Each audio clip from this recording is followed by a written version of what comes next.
Hey guys, what's up? We just had another awesome show on the road here in Canada.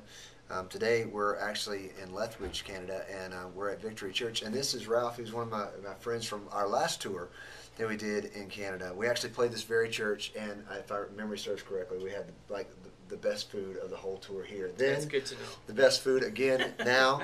Sorry to all the other churches, but they win that award. But what's cool is I just got back from Haiti. You guys have been seeing all my blogs and stuff about what I saw on the ground there. What's really crazy is that when we pulled in today, I ran into Ralph, and he let me know that he actually was in Haiti too, but he was there at even a little bit more crazy time. Ralph was actually there on the ground when the earthquake happened, right? Yeah.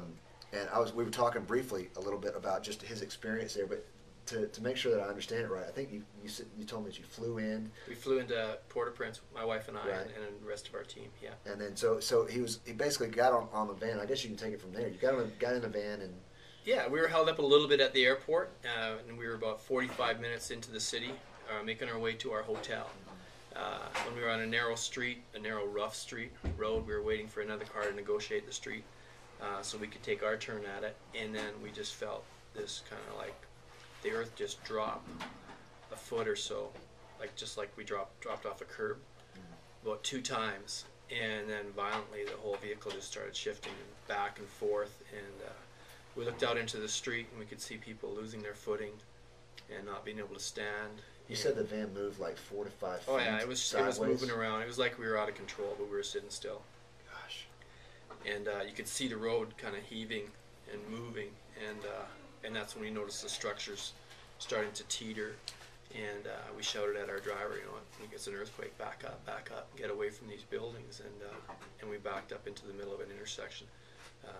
It was so full of people too. I thought for sure we were going to run over people, but there was just no disregard. It was like survive. Right. You know. And they were to make sure I'm right too. You guys were planning on being in the hotel. Yeah, we were booked in. We should have been there, and many people on our flight had made it, but for some reason we had diplomatic immunity, so which should have had a speedier opportunity to get to the hotel, actually held us up, and it saved our lives. Yeah, because this hotel is absolutely demolished. I mean, when I was there on the ground, we went through a little town called, or a little not province, but a little bitty area called Silo. And from Silo, you could look across and you could see this massive hotel crushed. And that's kind of what blew my mind, is that Mike and I were there, and they were telling us that there were still people inside of the hotel. What's amazing is that some of the people that may still be in that hotel were actually on his flight and made it to the hotel. Of course, I'm sure that you didn't really want to be held up, but at the same time, in God's kind of providential way, somehow they're held up. Now, to finish the story off, you guys, where did you stay that night? I don't remember. We stayed at the embassy. We made it it took us about 4 hours to make it through the city, through all the rubble and down power lines and tremendous crowds of chaos and wounded and injured people and dead people. And we made it to, which was going to be our office, where we thought there was a compound, because they said we needed to get someplace safe. It wasn't safe for us to be on the streets, especially with what had happened. Sure. And so they took us to this compound, which it was damaged. Right. And that was when I looked across the street and I saw a Canadian embassy. It was dark, so dark. You couldn't see. And it was one of the creepier parts was we knew we were driving by some structures that were still standing. Right. And we were stuck in the street.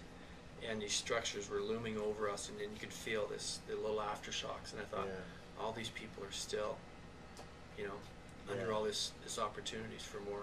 Right. And to hear him, we talked a little bit about, now Haiti is dark even when it's fully, electricity going. I mean, it was a little nerve-wracking for me. But then after all that goes down, you're there. But we were talking a little bit about, you guys being in the embassy and still hearing people crying out. Cries all night long. And what a horrible incident. And then to top it off, you guys had to get back to the airport the next day because they needed to get you out of the country. Yeah. And that's when you kind of began to see, as you were, they told you it was We drove dangerous. back through the city, and it was very unstable circumstances. It was very serious. They said the Canadian ambassador came out and told us several times there's very serious circumstances here. Yeah. They weren't sure about the airport. The airport was actually shut down. Right. They weren't sure how planes were going to come in, and it was really disheartening because we're used to a 5-minute response time. Right. From EMTs. Yeah. And here we were 30 hours, 40 hours later, and still No flashing lights, no nothing. Nobody helping anybody out. People digging with their bare hands. Right.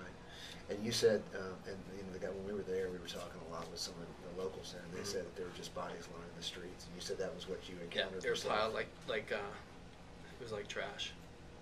And that was disheartening for me to see. Some were covered in blankets, but then some weren't because they needed those blankets. Right. But the street corners were just covered, and several portions of the street were just loaded, and yeah, it was very. And then the distraught people around. Yeah. And I saw a lot of kids and young people laying there all by themselves, dead. No family members, nobody standing over them mourning them. So just very, very serious, sobering circumstances. And here's the thing too. We were discussing a little bit. As soon as that happened, there were so many people that rushed down there. In fact, there were so many airplanes coming in that they couldn't hardly get out. And that airport's already chaos in general. Yeah. But then on top of that, add the earthquake. And no control, no tower. No tower, no nothing. So they actually had to sit there kind of on a tarmac, wasn't it? In the back of a C-130 Hercules. Okay. So they got out on C-130 Hercules. But here's the thing that really we were talking about that's really sad about the situation, is that everybody rushed to their aid when everything went down, right? So all the countries, they pour all their money out. The problem is that it was such mass chaos and disaster that aid is still needed down there even now. And you guys are a part of a project called the Haven. Yeah, My daughter's name Haven. Yeah. And so they're heavily involved in the reconstruction and effort down there, and in the effort to just be a part of helping these people out. And as we get ready to come out on this tour, it's amazing that I got an opportunity to talk with him, because he said the earthquake only lasted 30 seconds, 30 plus or minus seconds. And the whole thought process for this tour is everything in the world. It only takes 30 seconds to change everything. And but on this tour, we're going to talk about how life can change for the positive, for the negative, how everything that it takes 30 seconds to change it all. And we're going to give you an opportunity to respond in 30 seconds, just as much as there was an earthquake that was there in Haiti that broke everything apart. But in 30 seconds, we're going to give something back. Amen. Amen.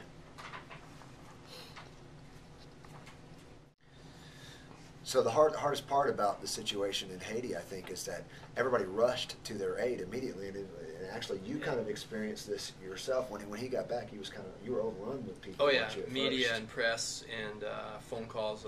My cell bill was like $1,500. Good Lord. From people trying to get a hold of me, from reporters from across the nation, and then organizations wanting me to speak to help. And then within like a week or two, it just stopped. It was like there was nothing more in the news, and I knew it the whole time. I knew that it was just going to drop off because we'd seen it before. Right. And yet, in my heart, I still knew what those people are sleeping in the streets under blankets. Yeah, and here we go. Here we are now, several months removed, and I fly into Haiti, and I see absolute disaster. I see people, I see buildings still crumbled. I still see streets that are covered with rock, and I'm there when they uncover a body right in front of me.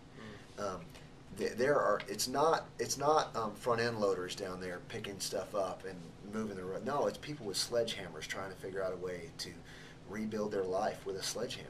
And it's organizations coming to us saying we have so many needs and so many, but all of a sudden all of the funding is dried up and nobody's seeing that we still have problems. And so your organization, the Haven. Yeah, Haven. Yeah. The Haven.